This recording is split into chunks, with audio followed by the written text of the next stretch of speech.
যদি তুমি এইচএসসি লেভেলের স্টুডেন্ট হয়ে থাকো, হতে পারে তুমি এইচএসসি অর্থাৎ inter first year, second year, অথবা তুমি পরীক্ষার্থী, যাই হোক, এবং তুমি যদি আর্টিকেল এর গুরুত্বপূর্ণ রুলসগুলো সম্পর্কে জানতে চাও, কোন রুলসগুলো হইলে তুমি আর্টিকেলের নাম্বার পাবা, তাহলে এই ভিডিওটি তোমার জন্য অনেক হেল্পফুল হবে। দেখো, আমি তোমাদেরকে বলছি, এখানে লিখে দিছি রুলস উইথ প্র্যাকটিস, যেটা আমাদের জন্য 100% ইফেক্টিভ হবে।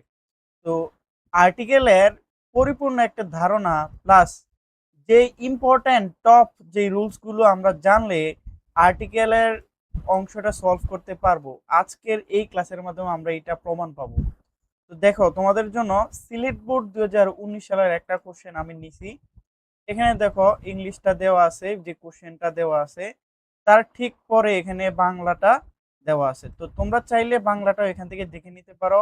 আমরা এখানে যেটা করবো সেটা হচ্ছে, আমি তো তোমাদেরকে বাংলা বলবোই, পাশাপাশি তোমাদের এখানে যে এই যে পর্যন্ত এ থেকে যে পর্যন্ত যতগুলো আমাদের রুলস আর্টিকেলের ব্যবহার হয়েছে সবগুলো তোমাদেরকে আমি আলাদা করে নোট করে লেখাই দিব, আর সাথে তো বাংলা অর্থ বলবোই। দেখো, আমাদের এইচএসসি লেভেলে আর্টিকেলের অথবা হচ্ছে গ্রামারের যে কিছু অংশ আছে, যেমন তোমার ফ্রেজ ওয়ার্ড, আর্টিকেল, হ্যাঁ, তারপর হচ্ছে রাইট ফর্ম অফ ভার্ব, এগুলো কিন্তু অর্থ কম বুঝলেও, আমি বলতেছি না অর্থ লাগবে না, অর্থ অবশ্যই লাগবে, অর্থ কম বুঝলেও কিন্তু আমরা এইগুলো আনসার করতে পারি। তো এটা দেখো, আমরা এখানে টেকনিক গুলো মনে রাখতে হবে। তো কথা না বেরিয়ে চলো ক্লাসটা শুরু করি। তো আমাদের প্রথমত আমরা কিন্তু ডিরেকশনটা পড়তে হবে, কি বলছে, তাই না? দেখো আমরা একটু পড়ি কি বলছে, দেখো ফিল ইন দ্য ব্ল্যাঙ্কস। এই যে এখানে এগুলো হচ্ছে ব্ল্যাঙ্কস, শূন্যস্থান, এগুলো ফিল করো, পূরণ করো in the following text. Following text মানে হচ্ছে নিচের এই টেক্সটটা থেকে, টেক্সটটার কথা বলতেছে। হ্যাঁ, কি দিয়ে? উইথ আর্টিকেলস, আর্টিকেল দিয়ে। কি কি আর্টিকেল? আর্টিকেল হচ্ছে A N D, A N D ব্যবহার করে কি কি করো, এই টেক্সটটা ফিল করো। তারপর দেখো অ্যাজ নেসেসারি, যেখানে প্রয়োজন, এগুলা থেকে তিনটা থেকে সাম অফ দ্য ব্ল্যাঙ্কস, এর মধ্যে কিছু ব্ল্যাঙ্কস খালি ঘর may not require an article, যেগুলো কি প্রয়োজন না হইতে পারে, require not require an article. তারপরে ওইখানে কি করতে হবে? ফ্রুটে ক্রস, মানে আমরা একটা ক্রস ব্যবহার করব কোথায়? ইন দোজ ব্ল্যাঙ্কস, যে ব্ল্যাঙ্ক গুলোতে আমরা আর্টিকেল এ অথবা এন ব্যবহার করতে পারবো না, ওইখানে ব্যবহার করতে হচ্ছে ক্রস। তার মানে আমরা আর্টিকেলের ব্যবহার মানে বুঝলাম, নয়তো আমরা শূন্যস্থানে এ এন দি ব্যবহার করব, আর নয়তো ক্রস ব্যবহার করব। তো দেখো আর্টিকেলের অনেক রুলস আছে। তো আজকের এই ক্লাসে আমরা হচ্ছে বিশেষ করে জানবো হচ্ছে আর্টিকেল সলভ করার জন্য কোন রুলস গুলো আমাদের বেশিরভাগ কাজে লাগে, এবং হচ্ছে সবচেয়ে গুরুত্বপূর্ণ রুলস, পরীক্ষায় কোন রুলস গুলো আসে আমাদের, এটা সম্পর্কে আমরা ধারণা পাবো ইনশাল্লাহ। তো কথা না বাড়িয়ে চলো ক্লাসটা করি। দেখো প্রথমে লেখা আছে, I have dash uncle who has just retired from dash the dash army. প্রথমত বলি, এটার উত্তরটা কি হবে? প্রথমত এটার উত্তরটা আমি বলতে হবে, এ নাম্বার উত্তরটা হবে হচ্ছে এন, এ নাম্বার উত্তরটা হবে হচ্ছে এন। এখন কিভাবে এন হইল আমি তোমাদেরকে একটু নোটটা দিব। দেখো খেয়াল করো, তোমরা এগুলা অবশ্যই লিখে নিবা, লিখে নিলে তোমরা পরবর্তীতে কিন্তু রিভিশন দিতে পারবা। তো নোট ওয়ান অথবা রুলস ওয়ান তুমি যাই বলো, তুমি তোমার মতো করে লিখে নিবা। দেখো, শূন্যস্থানের পরে, এই যে এটা হচ্ছে আমাদের ব্ল্যাঙ্ক, ব্ল্যাঙ্কের পরের ওয়ার্ডটা খেয়াল করতে হবে। আর্টিকেল আমরা জানি, কিন্তু আর্টিকেলের পরে কি থাকে? হ্যাঁ, আর্টিকেলের পরে একটা নাউন থাকবে, নাউনের পূর্বে আর্টিকেল ব্যবহার করি, এ অথবা হচ্ছে আমরা এন অথবা হচ্ছে দিও, হ্যাঁ, অথবা হচ্ছে আমরা যে ক্রস ব্যবহার করি, এগুলোর পূর্বে কি থাক, এগুলোর পরে কি থাকতে হবে? এগুলোর পরে অবশ্যই আমাদের একটা নাউন থাকতে হবে। কি থাকতে হবে? নাউন থাকতে হবে। তো সরি, নাউন থাকতে হবে। তো এখানে দেখো, ঠিক আঙ্কেল শব্দটা একটা নাউন। তো খেয়াল করবা, আমরা সবসময় পড়ছি সাধারণত, আমি তোমাদেরকে বলবো সাধারণত ভাওয়েল যেগুলো আছে, ভাওয়েল বিস্তারিত একটা ক্লাসের মতোই হবে, যদি মনোযোগ দিয়ে অনেক কিছু শিখতে পারবা। ভাওয়েল হচ্ছে পাঁচটি, এ, তারপর হচ্ছে ই, তারপর হচ্ছে আই, ও, ইউ, এই পাঁচটা হচ্ছে ভাওয়েল, তাই না?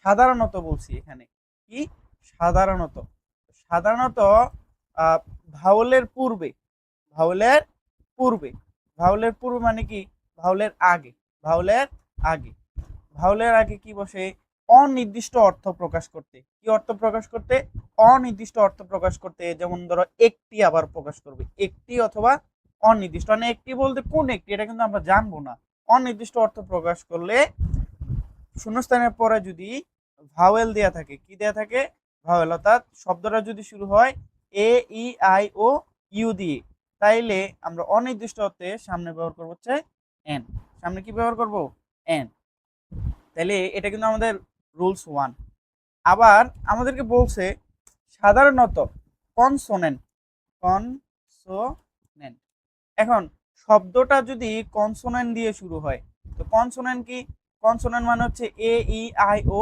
ইউ এই 5টা লেটার ছাড়া যা আছে সবগুলা তো কোনো শব্দ যদি কনসোনেন্ট দ্বারা শুরু হয় তাহলে আগে যদি আমাদের অনির্দিষ্ট অর্থে কোনো আর্টিকেল ব্যবহার করতে হয় তাহলে ব্যবহার করতে হবে আমরা এই আশা করি বুঝতে পারছি তাহলে কনসোনেন্ট কোনো একটা শব্দ যখন কনসোনেন্ট দিয়ে শুরু হবে তখন অনির্দিষ্ট অর্থ প্রকাশ করলে একটি অর্থ প্রকাশ করলে আমরা ব্যবহার করব হচ্ছে এই আর যদি কোনো একটা শব্দ ভাওয়েল দিয়ে শুরু হয় অর্থাৎ এ ই আই ও ইউ দিয়ে শুরু হয় এবং অনির্দিষ্ট অর্থ প্রকাশ করে তাহলে আমরা ব্যবহার করতে হবে এন আবার ব্যতিক্রম কিছু আছে ব্যতিক্রমগুলো আমরা এখানে সলভ করতে করতে পাবো ইনশাল্লাহ তো খেয়াল করো এখানে কি লেখা আছে I have dash uncle you শব্দটা কি দিয়ে শুরু হয়েছে ইউ তো আমরা তো জানি একটু আগে শিখছি ভাওয়েল হচ্ছে কয়টি 5টি তার মধ্যে ইউ একটা ভাওয়েল পাইলাম তাই না এই যে দেখো ইউ একটা ভাওয়েল তো আমরা জানি সাধারণত ভাওয়েলের পূর্বে কি বসে ভাওয়েলের পূর্বে এন বসে অনির্দিষ্ট অর্থে দেখো সে কি বলছে I have an uncle uncle একটা সিঙ্গুলার নাউন তাই না এটা একজন আঙ্কেলের কথা বলতেছে তাইলে অনির্দিষ্ট আমার একজন চাচা আছে তো একজন এই কারণে এন হইলো কেন এন এ নেই কারণ হচ্ছে ভাওয়েল দিয়ে শুরু হয়েছে হু হ্যাজ জাস্ট রিটায়ার্ড যে অংশগ্রহণ করছে জাস্ট এ ফ্রম কই থেকে আর্মি দেখো আর্মি এমন একটা শব্দ আর্মি দ্বারা কি বোঝায় আর্মি দ্বারা একটা পেশা বোঝায় তো পেশা অর্থে কি অর্থে পেশা অর্থে যদি কোনো ওয়ার্ড দ্বারা পেশা বোঝায় ওই পেশার পূর্বে আমরা আর্টিকেল নির্দিষ্ট অর্থে দা ব্যবহার করি কি ব্যবহার করি দা এখানে পেশা যেহেতু আর্মির কথা বলতেছে আর্মি হচ্ছে তার একটা পেশা ছিল এই কারণে আমরা নির্দিষ্ট অর্থে কি ব্যবহার করব দা প্লাস দা ব্যবহার করব এবং পেশা হওয়ার কারণে তার মানে আমরা উত্তরটা এখানে দা নিলাম এটা কিন্তু বুঝার বিষয় এটা কি অর্থে ব্যবহার হয়েছে এখানে আমি যদি তোমাদেরকে একটু বাংলাটা লিখে দিই পেশা অর্থে এখানে বিষয়টা এমন না যে সবসময় আর্মি থাকতে হবে কারো পেশা বুঝাইলে আমরা এখানে কি ব্যবহার করব আমরা এখানে ব্যবহার করতে হবে দি অথবা দা যাই বলো এটার একটা পার্থক্য আছে পার্থক্যটা তোমাদেরকে আমি জানাবো কখন দা বলতে হয় কখন দি বলতে হয় পরে দেখো কি বলছে এখানে হি ইউজ টু বি হ্যাঁ এবিআই এজেন্ট তো সে একজন প্রতিনিধি ছিল কিসের এবিআই এবিআই এজেন্ট আবারও খেয়াল করো এখানে দেখো এবিআই এটা একটা অ্যাব্রিভিয়েশন যাই হোক এখানে দেখো শব্দটা শুরু হয়েছে কি দিয়া অ্যাব্রিভিয়েশনটা শুরু হয়েছে কি দিয়া অ্যাব্রিভিয়েশনটা শুরু হয়েছে তোমার এ দিয়ে তো আমরা তো রুলস 1-এ পড়ছিলাম এ হচ্ছে একটা ভাওয়েল আর ভাওয়েলের পূর্বে যদি গ্যাপ দেওয়া থাকে তাহলে ব্যবহার করতে হবে কি এন তাইলে আমরা এটা রিপিটেড রুলস বলতে পারি তার মানে আমরা এখানে সি নাম্বারটা উত্তর বলতে হবে এন সরি এটা হচ্ছে ইংলিশ করে দিব এ বি আই এটা হচ্ছে আমাদের এন আমরা উত্তরগুলো একটু রেড কালার করে নিব দেখো তোমাদের আর্টিকেল কিন্তু খুবই ইম্পর্ট্যান্ট এবং হচ্ছে সহজ একটা টপিক আমাদের ফ্রি হ্যান্ড রাইটিং বলো হ্যাঁ গ্রামার বলো সব জায়গায় কিন্তু আমাদের যে সবগুলো টপিকের সাথে কিন্তু আর্টিকেল টেন্স এগুলো তোমরা যেন জড়িত থাকে আমরা বাক্য কিন্তু এগুলো দিয়ে তৈরি সম্পূর্ণ করি ব্যবহার করে তো এখানে আর্টিকেলের ব্যবহারটা কিন্তু তোমাদের জানা খুবই গুরুত্বপূর্ণ আমরা এখানে আর্মির জন্য দা ব্যবহার করছিলাম আমরা একটু যে এগুলোর কারণে রুলসের প্রয়োগ করছি এটা একটু সবুজ কালার করে দিচ্ছি তাইলে তোমরা ক্লাসটা যখন খেয়াল করবা তাইলে বুঝবা যে আসলে আমি এ থাকার কারণে এখানে এন ব্যবহার করছি এ দেখলে তোমার ভাওয়েলের কথা মনে পড়বে তারপর দেখো এন এভরিবডি সেইস সকলে বলে he has been an honest man মানে আমার ওই যে আঙ্কেল কি ছিল সকলে বলতেছে সে অনেস্ট ছিল, সৎ ছিল অল হিজ লাইফ, মানে তার পুরো জীবনে সে সৎ ছিল। অ্যাজ এ চাইল্ড, মানে একজন শিশু হিসেবে, I loved him for his stories. তো সে যখন গল্পগুলো বলতো, আমি ছোট থাকতে যে গল্পগুলো শুনতাম তার গল্পগুলো আমি পছন্দ করতাম, ভালোবাসতাম। তারপর দেখো, হি ওয়ান্স টোল্ড মি দ্যাট, সে একসময় আমাকে বলছে, হি মেট, সে সাক্ষাৎ করেছিল অর্থাৎ দেখা করেছিল, ড্যাশ ওয়ান আইট এলিয়েন, মানে এক চোখাওয়ালা একটা কি এলিয়েনের সাথে দেখা করেছিল, মানে তার সাক্ষাৎ হয়েছিল। এখন এখানে উত্তরটা হবে হচ্ছে এ। ঠিক আছে, এখন কেন এ হইল, কেন এ হইল এটা আমাদেরকে জানতে হবে। আমি একটু আগে তোমাদেরকে বলছিলাম যে ভাওয়েলের পূর্বে দেখো শূন্যস্থানের পরে ও কিন্তু একটা ভাওয়েল, আমি তোমাদেরকে দিয়েছিলাম এই যে ও ভাওয়েল। তো একজন এলিয়েন, আমরা তো জানি অনির্দিষ্টতে এ অনির্দিষ্ট অর্থে এবং একটি অর্থ প্রকাশ করলে এ অথবা এন বসে। এটাও বলছিলাম তোমাদেরকে যে ভাওয়েলের পূর্বে, ভাওয়েলের পূর্বে ভাওয়েলের পূর্বে যদি গ্যাপ দেওয়া থাকে তাহলে আমরা এন ব্যবহার করি, আর কনসোনেন্টের পূর্বে গ্যাপ দেওয়া থাকলে আমরা কি ব্যবহার করি, এ ব্যবহার করি। কিন্তু দেখো এখানে তো ও, ও একটা কি ভাওয়েল, তাই না? তারপরও আমরা কেন এখানে আমরা এন ব্যবহার করলাম, খেয়াল করো। ও একটা ভাওয়েল হইলে কি হয়েছে, ও এর উচ্চারণ আমরা এখানে রুলস নাম্বার ওয়ানে কিন্তু আমরা লিখবো, অথবা নোট নাম্বার ওয়ানেই লিখবো, কারণ হচ্ছে এটা এই রুলসটার সাথে কিন্তু রিলেটেড। আমরা খেয়াল করতে হবে ও এর উচ্চারণ, কিসের উচ্চারণ, ও এর উচ্চারণ। ও এর উচ্চারণ যদি ওয়া এর মতো হয়, কিসের মতো, ওয়া, আমি তোমাদের একটু বাংলাটাও লিখে দিচ্ছি, খেয়াল করো। ও এর উচ্চারণ যদি ওয়ার মতো হয়, কিসের মতো, ওয়ার মতো, ওয়া, হ্যাঁ, অথবা হচ্ছে ওয়ানের মতো হয়, ওয়া অথবা ওয়ানের মতো হয়, ওয়া অথবা ওয়ানের মতো হয়, তাইলে আমাদেরকে কি ব্যবহার করতে হবে, তাইলে আমাদেরকে ব্যবহার করতে হবে হচ্ছে এ, আমাদেরকে ব্যবহার করতে হবে কি, এ, এ ব্যবহার করতে হবে। তাহলে মনে রাখতে হবে ও ভাওয়েল এলে হবে না, আমরা আর্টিকেল ব্যবহার করে হচ্ছে উচ্চারণ অনুসারে। ও এর উচ্চারণ যদি ওয়া অথবা ওয়ানের মতো হয়, এটা ভাওয়েল হওয়া সত্ত্বেও তার পূর্বে আমাদেরকে কি ব্যবহার করতে হবে, এ ব্যবহার করতে হবে। এটা ছিল আমাদের ভাওয়েলের একটা ঝামেলা। আরো যদি তোমাদেরকে বলি, ই এবং হচ্ছে ইউ, ই এবং ইউ, এই দুইটার উচ্চারণ যদি ইউর মতো হয়, কিসের মতো, ইউ, তুমি বাংলা যে রশি রসাও ইউ যে লেখো, এই ইউ যদি ই এবং ইউ এর উচ্চারণ ইউর মতো হয়, তাইলে আমরা তখন ব্যবহার করবো হচ্ছে ভাওয়েল হওয়া সত্ত্বেও সামনে ব্যবহার করতে হবে এ। তাহলে আমরা এখান থেকে কি শিখলাম, উ একটা ভাওয়েল, ঠিক আছে।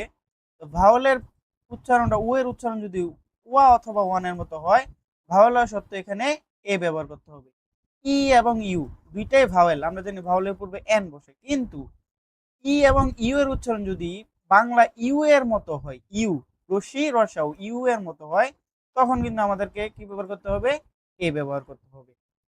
আরেকটা ঝামেলা আছে, সেটা হচ্ছে দেখো এইচ, এইচ, এইচ একটা কনসোনেন্ট, তাই না?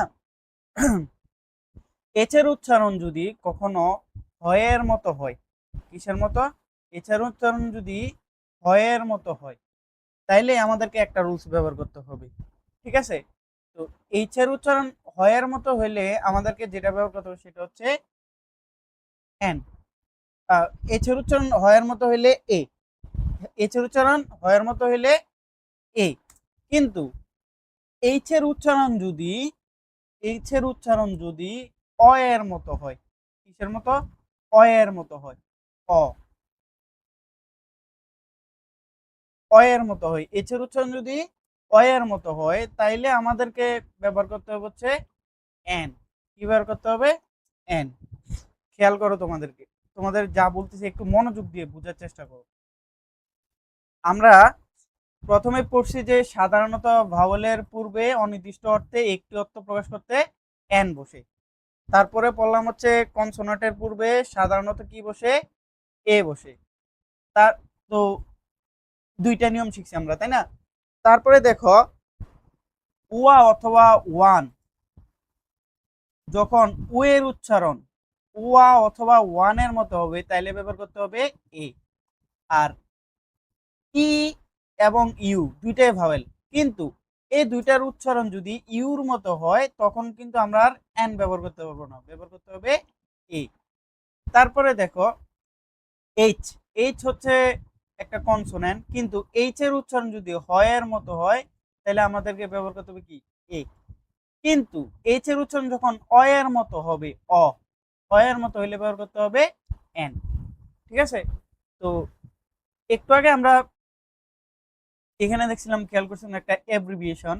তো কোনো অ্যাব্রিভিয়েশন সামনে কনসোনেন্ট দিয়েও যদি শুরু হয় কিন্তু উচ্চারণ হয় ভাওয়েলের, অর্থাৎ এ, অ, আ, ই, হ্যাঁ এগুলোর মতো হয়, তাইলে আমরা কি ব্যবহার করব, অ্যাব্রিভিয়েশনের পূর্ব কিন্তু কি ব্যবহার করব, এন ব্যবহার করতে হবে।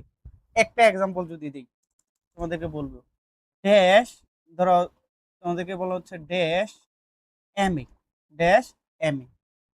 খেয়াল করো এখানে এম, এমটা কি ভাওয়েল না কনসোনেন্ট? এম হচ্ছে একটা কনসোনেন্ট, কিন্তু দেখো উচ্চারণ করার সময় কি আসে, এম, এম, এ আসে, তাই না? তো আমরা তো জানি এ একটা কি ভাওয়েল, এ একটা কি ভাওয়েল, তো ভাওয়েলের পূর্বে কি বসে, এন বসে, তাইলে এখানে আমরা অবশ্যই কি ব্যবহার করতে হবে, আমাদেরকে অবশ্যই এখানে এন ব্যবহার করতে হবে। এটা ছিল অ্যাব্রিভিয়েশনের ব্যবহার, এখানে তো এ ছিল, এখানে আমরা এন এ ব্যবহার করছি। তো এটা তো আমাদের এ এন এর হচ্ছে সবচেয়ে গুরুত্বপূর্ণ, এখানে কিন্তু অনেকগুলো রুলস চলে আসছে। তো খেয়াল করো আমরা এখানে কি লিখছি, এখানে ওয়ান আইড এলিয়েন, ওয়ান, ও এর উচ্চারণ এখানে ওয়ান এর মতো হয়েছে। তো আমরা জানি ও এর উচ্চারণ যদি কখনো ওয়া অথবা ওয়ান এর মতো হয় তা আমাদেরকে উত্তরটা লিখতে হবে এন এর পরিবর্তে এ। তাহলে কি হইলো, তাহলে এখানে হইলো he once told me that he made a one eyed alien from, সেখানে কই থেকে আসছে, স্পেস থেকে আসছে। আচ্ছা স্পেস তো নির্দিষ্ট, তাই না? কই থেকে আসছে, স্পেস থেকে আসছে। তো আমরা এটা জানি নির্দিষ্ট অর্থে আর্টিকেল কি বসে, আর্টিকেল দি বসে। তো আমরা এখানে লিখতে পারি এটা পেশা অর্থে যেমন দা বসছে, আমরা যখন কোনো কিছু নির্দিষ্ট পাবো কি পাবো, স্পেসিফিক, স্পেসিফিক অথবা নির্দিষ্ট, স্পেসিফিক করে যখন কোনো কিছু বুঝাবে তখন আমরা কি ব্যবহার করব, তখন আমরা ব্যবহার করব হচ্ছে দা। এখানে এখানে যা ব্যবহার করছে স্পেস ছিল, কি ছিল, স্পেস, স্পেস শব্দটা ছিল আমাদের নির্দিষ্ট, স্পেস শব্দটা কি ছিল, S P A C E, space, space শব্দটা ছিল আমাদের নির্দিষ্ট। তো নির্দিষ্ট করে বুঝালে আমরা আর্টিকেল কি ব্যবহার করি, দি ব্যবহার করি। তারপরে দেখো এখানে কি বলছে, আমরা এটা একটু রেড রেড কালার করে দিব এখানে। স্পেসটা ছিল নির্দিষ্ট, এই কারণে আমরা এটা আমরা জানি এটা হচ্ছে সংকেত, আর আমরা কি ব্যবহার করছি, আমরা ব্যবহার করে হচ্ছে দি ব্যবহার করছি। পরে দেখো ড্যাশ এলিয়েন শব্দের শুরুতে গ্যাপ দেয়া আছে, dash alien did not need any oxygen. উনি ওই বলতেছে যে, আঙ্কেল বলতেছে যে ওই এলিয়েনটা যে আসছে he did not need any oxygen, তার কোনো অক্সিজেন লাগতেছিল না, ওই এলিয়েনের কোনো অক্সিজেন লাগতেছিল না। তো দেখো এখানে দেখো এলিয়েনের কথা রিপিট হয়েছে, একটু আগে লাইনে দেখো, once he told me that he made a one eyed alien, এক ছোকলা একটা এলিয়েনের সাথে দেখা করছিল। পরবর্তী বাক্যতে দেখো আবার এলিয়েন সম্পর্কে বলতেছে। তো তোমরা সবসময় মনে রাখবা আগের বাক্যের মধ্যে কোনো ওয়ার্ড যদি পরের বাক্যের মধ্যে রিপিট হয় এবং রিপিট হওয়ার পূর্বে যদি কোনো শূন্যস্থান দেওয়া থাকে তখন ওই ওয়ার্ডটা নির্দিষ্ট হয়ে যাবে। আর নির্দিষ্ট হয়ে যাওয়া মানে কি, নির্দিষ্ট হয়ে যাওয়া মানে হচ্ছে আমরা আর্টিকেল ব্যবহার করবো হচ্ছে দি। এটা এটা কিন্তু খুবই ইম্পর্টেন্ট, খুবই জরুরি কথা, খুবই ইম্পর্টেন্ট কথা, তোমাদেরকে এটা মনে রাখতে হবে। কোনো ওয়ার্ড যখন রিপিট হবে পরবর্তী লাইনে এবং এটার পূর্বে কোনো গ্যাপ দেওয়া থাকবে তাহলে বুঝবো এটা কি নির্দিষ্ট, আর নির্দিষ্ট মানে আমরা আর্টিকেল দি ব্যবহার করতে হবে। তারপরে দেখো and it did not have dash nose, তাই এখানে প্রথমত উত্তরটা যদি বলি এটা উত্তরটা হবে এ নোজ, মানে এটার কোনো নাকও ছিল না, যে এলিয়েনটা আসছে এই এলিয়েনের কোনো নাকও ছিল না। এখন কেন আমরা এখানে এ ব্যবহার করলাম? দেখো এখানে নোজ আছে, কি আছে? নোজ। বিশেষ করে শরীরের অঙ্গ প্রত্যঙ্গ যেগুলো আছে, নোজ, হ্যাঁ, বিশেষ করে নোজ, তারপর হচ্ছে মাউথ, এগুলার পূর্বে, এগুলার পূর্বে কোনো আর্টিকেল বসে না। হ্যান্ড, হ্যাঁ, এগুলা শরীরের অঙ্গ প্রত্যঙ্গ, মনে রাখতে হবে। Body parts, body parts, body parts, body parts plus plus no article, no article. Oh sorry sorry, এখানে আমি এ ব্যবহার করছি, এখানে হবে ক্রস, এখানে উত্তর হবে ক্রস। বডি পার্টস, শরীরের কোনো অঙ্গ প্রত্যঙ্গ যদি থাকে তখন আমাদের আর্টিকেল, নো আর্টিকেল, কোনো আর্টিকেল বসবে না। এখানে কি হলো? এখানে ইট ডিড নট হ্যাভ, এটার ছিল না dash nose, dash nose, cross, কারণ এটা শরীরের কি বুঝেছে? অঙ্গ প্রত্যঙ্গ বুঝেছে, এখানে কোনো আর্টিকেল হবে না, ক্রস। তারপর দেখো, আই নাও আন্ডারস্ট্যান্ড, আমি এখন বুঝতে পেরেছি বা বুঝি, দ্যাট ইট ওয়াজ, এটা ছিল কি dash hard story to believe, এটা বিশ্বাস করা একটা, মানে এই গল্পটা বিশ্বাস করা একটি হার্ড ছিল, কঠিন ছিল। হ্যাঁ, এখন খেয়াল করো, হার্ড, হার্ড স্টোরি, এখানে মূলত হচ্ছে স্টোরিটা হচ্ছে নাউন, হার্ট হচ্ছে কি একটা অ্যাডজেক্টিভ হিসেবে ব্যবহার হয়েছে। অ্যাডজেক্টিভের আগে সাধারণত কোনো আর্টিকেল বসে না, কিন্তু পরে যদি নাউন থাকে অবশ্যই কি ব্যবহার করতে, আর্টিকেল ব্যবহার করতে হবে। তো কনসোনেন্টের পূর্বে কি বসে? অনির্দিষ্ট অর্থে এ বসে। তো একটি অর্থে আমরা এখানে এ ব্যবহার করলাম। তো দেখো আমরা কিন্তু রুলস পড়লাম কয়টা? আমরা রুলস পড়লাম হচ্ছে এখন পর্যন্ত 4টা, কিন্তু সমাধান করে ফেলছি অনেকগুলা, 6টা সমাধান করবো, 6-7টা ব্যবহার সমাধান করে ফেলছি। পরে দেখো, I am not, I am not sure, আমি নিশ্চিত নই, he was telling me dash truth, এখানে উত্তরটা হবে telling me the truth, telling me the truth. এখানে কোন নিয়মে আমরা এখানে দা ব্যবহার করলাম? এখানে খেয়াল করো, এই যে এখানে ট্রুথ শব্দটা আছে, ট্রুথ মানে কি? সত্য। তো খেয়াল করবা, শব্দের পরে যদি কোনো শূন্যস্থানের পরে যদি ট্রুথ শব্দ থাকে, সব সময় সত্য বলা অর্থে আমরা কি ব্যবহার করি? সামনে দা ব্যবহার করি। তার মানে এটা হচ্ছে আমাদের মুখস্থ। তাহলে আমরা এখানে নোট নাম্বার 5 বলতে পারি, the plus, the plus truth. তাহলে ট্রুথ শব্দটার পূর্বে সত্য বলা অর্থে প্রকাশ করলে আমরা সবসময় কি ব্যবহার করবো? সামনে দি ব্যবহার করব। তারপরে দেখো, মেবি, হয়তো, is not so dash honest, খেয়াল করো, এখানে অনেস্ট হচ্ছে কি? সৎ, অনেস্ট হচ্ছে সৎ, এটা একটা কি? অ্যাডজেক্টিভ, এটা একটা কি? অ্যাডজেক্টিভ। একটু আগে আমি তোমাদেরকে বলছিলাম অ্যাডজেক্টিভের পূর্বে, এই যে এখানে বলছিলাম হার্ডের মধ্যে, কোথায় যেন, এই যে হার্ড, হার্ড শব্দটা একটা অ্যাডজেক্টিভ, এখানে এসে বলছিলাম অ্যাডজেক্টিভের পূর্বে কোনো আর্টিকেল বসে না, অর্থাৎ এ এন বসে না, এ এন অথবা কোনো আর্টিকেল বসে না, ক্ষেত্রবিশেষ বসতে পারে, সাধারণত বসে না।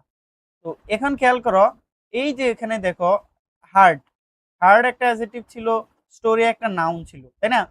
তো নাউন ছিল দেখে কিন্তু আমরা এখানে এ ব্যবহার করছি, কিন্তু দেখো অনেস্টের পরে এখানে আর কোনো নাউন নাই, যেহেতু কোনো নাউন নাই, অ্যাডজেক্টিভের পূর্বে আমরা কোনো আর্টিকেলও ব্যবহার করতে পারবো না, তাই মানে এখানে আমরা ব্যবহার করতে হবে একটা ক্রস।